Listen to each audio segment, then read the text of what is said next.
Assalamualaikum dan selamat sejahtera. So kita dah sampai kepada pengakhiran subtopik work and energy. So kita masih berada di Dynamics di AM 13903. So kita punya subtopik ialah work and energy, dan kita berada di subtopik yang terakhir, iaitu conservation of energy, keabadian tenaga. So dalam subtopik ni basically subtopik ni bukan susah. Dia macam satu benda ada dua benda yang sama, akan ada dua equation yang sama tetapi value dia tak sama. Satu positif, satu negatif, satu sama condition kan. So itulah tajuknya conservation energy. So saya harap awak boleh differentiate, sebab dekat sini kita akan differentiate in term of vector dan juga skala kan. So kita klik conservation of energy. So basically awak pernah belajar keabadian tenaga, tetapi mostly conservation of energy yang kita cerita ni ialah pertukaran daripada potential energy kepada kinetic energy. Dua tu je, potential energy ke kinetic. Kita tak masuk tenaga bunyi, tak termasuk. Tu tak termasuk dalam keabadian tenaga.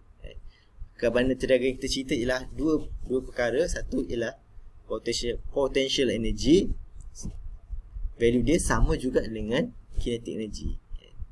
So kalau kita baca, during the motion of some of the particles, kinetic and potential energies remain constant. So basically value untuk potential energy dan kinetic energy akan sentiasa sama, takkan berubah. So for this to occur, kinetic energy must be transformed into potential energy and vice versa. So dia bertukar-tukar je lah. Basically dia tukar kinetic kepada potential kepada kinetic pusing-pusing. Itulah keabadian tenaga. So actually potential energy equals to conservative forces. So force yang boleh di-conserve. So kita ada dua je. So potential energy yang kita cover, and ada dua. Satu, potential energy caused by weight. So biasa awak jumpa ialah MGH, and satu lagi ialah energy caused by spring attention. So basically dua benda ni saya rasa kalau awak dah buat eksperimen, yang kita eksperimen untuk dynamics, kita ada spring, lepas tu kita ada letak pemberat, lepas tu kita kena ukur H. Apa yang kita ukur ialah H kan. So apakah beza di antara work done dengan potential energy? So ini ada masalah sikit ni kat sini sebenarnya. So basically kita kena tengok in term of weight dulu kan. So untuk weight, dulu kan, kalau refer yang lama dulu, katakanlah kalau kita angkat satu barang tu daripada bawah ke atas. So refer untuk yang lama kan, bukan lama sangat lah, sebelum ni lah kan. Bila kita letak angkat barang daripada bawah ke atas, so automatically dia punya work done ialah minus WS, so minus MGH kan. Tapi lepas tu kalau kita daripada bawah ke atas, atas ke bawah kan, so you punya dia punya work done ialah MGH positif kan. So ini untuk work done. So direction tu penting, atas ke bawah, bawah ke atas. Tetapi untuk potential energy berkaitan dengan weight, dia bukannya pergerakan atas ke bawah, bawah ke atas. Dia lebih kepada location, reference kepada data. Kalau kita buat satu data kan, katakanlah data kita XY kan, kosong. So apa saja atas X, you akan dapat positive value MGH. Kalau benda tu berada di atas X, paksi X berada di atas paksi X, automatically dia punya value ialah MGH, regardless dia gerak ke atas ke bawah ke atas ke, end point dia ialah di ke atas paksi, di atas paksi, bukan di atas atas paksi X, benda tu positif. Kalau dia berada di datum bawah ni, katakan datum tangan saya ni so benda tu berada di bawah, so automatically dia punya MGH nya akan jadi negatif kan. So kat sini saya ada ni. So kat sini kadang-kadang student akan salah. So yang kedua ialah kita spring. So sebelum tu dekat work done kita punya equation ialah sama ada dia tension atau compression, and so kita punya value ialah minus 1/2 kx², sebab dia punya apa namanya, displacement kan. Displacement dengan force direction dia berlawanan kan. So you akan dapat negatif. So tetapi dekat potential energy kan, so kita punya value ialah 1/2 kx². Hilang negatif dia. So ini awak kena tahu. Bila awak pergi energy, awak kena pakai, bila kita pergi energy, kita kena pakai ke sini. Benda sama, spring. Bila energy, dia akan dapat 1/2 kx². Bila work done, dia akan dapat negatif 1/2 kx². Dia bukan benda sama. Sebab tu kadang-kadang student ada masalah. Dia untuk potential energy, dia guna work done punya value. Salah.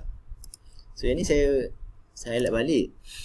So difference between work done dengan potential energy.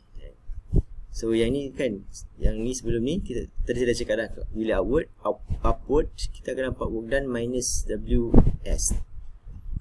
Untuk downward kita akan dapat positif. Atas ke atas negatif bergantung pada UPS mana. So S saya ke atas ni kan. So ni S saya ke atas, dia akan dapat minus Ws sebab dia berlawanan. Bila saya bawa dia ke bawah, kita akan dapat positif. Tetapi untuk energy and a box is located above or below reference line. You kan ada satu reference line datum kan. So apa saja atas datum tu dia positif. So contoh macam ni, kalau kita ada reference ke sini, reference ni bawah S1. So you distance dia, displacement dia, distance kan. Bukan displacement kan, displacement vector. Distance kan. Distance dia ke atas kan. Semua untuk energy, distance dia ke atas positif. Ikut pasti XY lah. XY ke kanan positif, ke atas positif kan. So ni ke atas positif kan. So apa yang akan dapat, dia akan dapat W S1 tolak S0. So basically dia akan dapat positif kat sini. So untuk yang ni pula, kalau lah di bawah reference line kan. So katakan ni kita punya reference line, dia berada di bawah. So dia akan dapat SW S1 tolak S0 jugalah. Tapi S1 ni value negatif sebab di bawah. Di bawah kepada reference. Okay. So kita gerak kepada difference of value between work done and potential energy.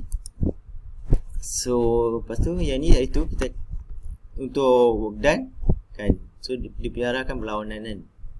So you akan dapat minus 1/2 kx².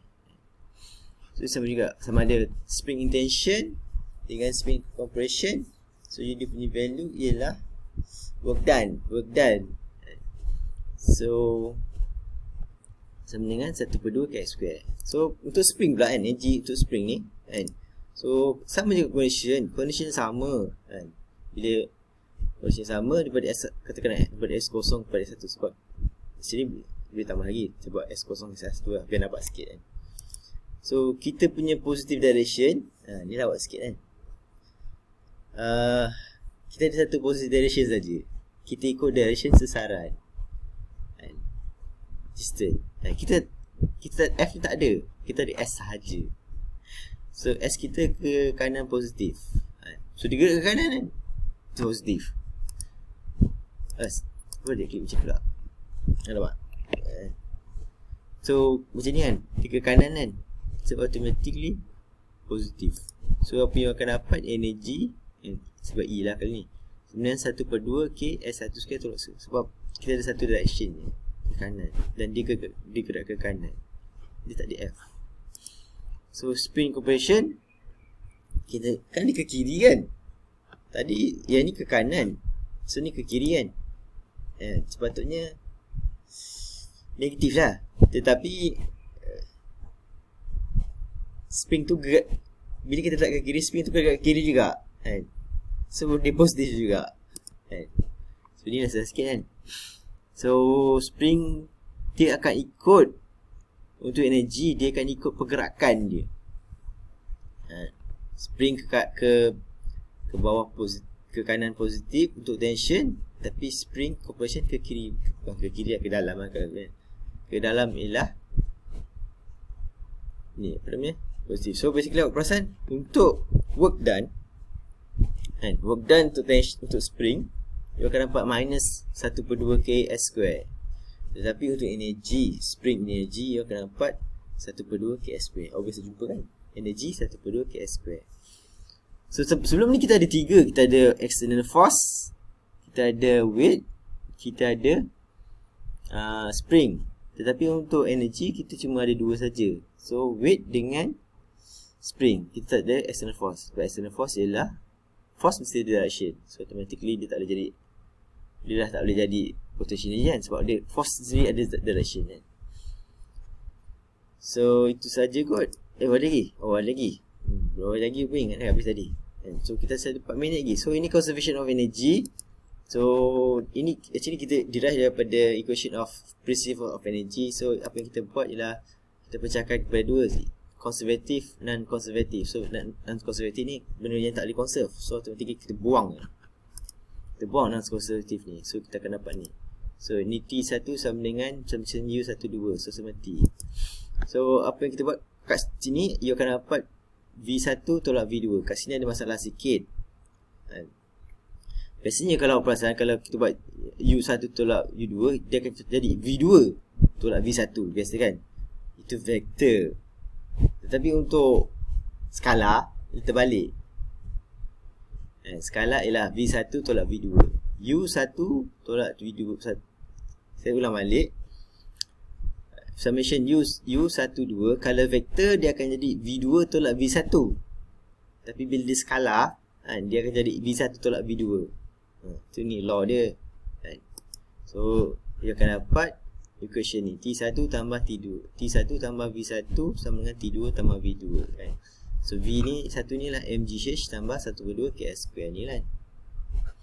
So ni ada, sini saya dah post sini soalan dia lah, kenapa summation U1 tolak 2 sama dengan V1 tolak V2 dan bukannya V2 tolak V1. Sebabnya dia skala kan.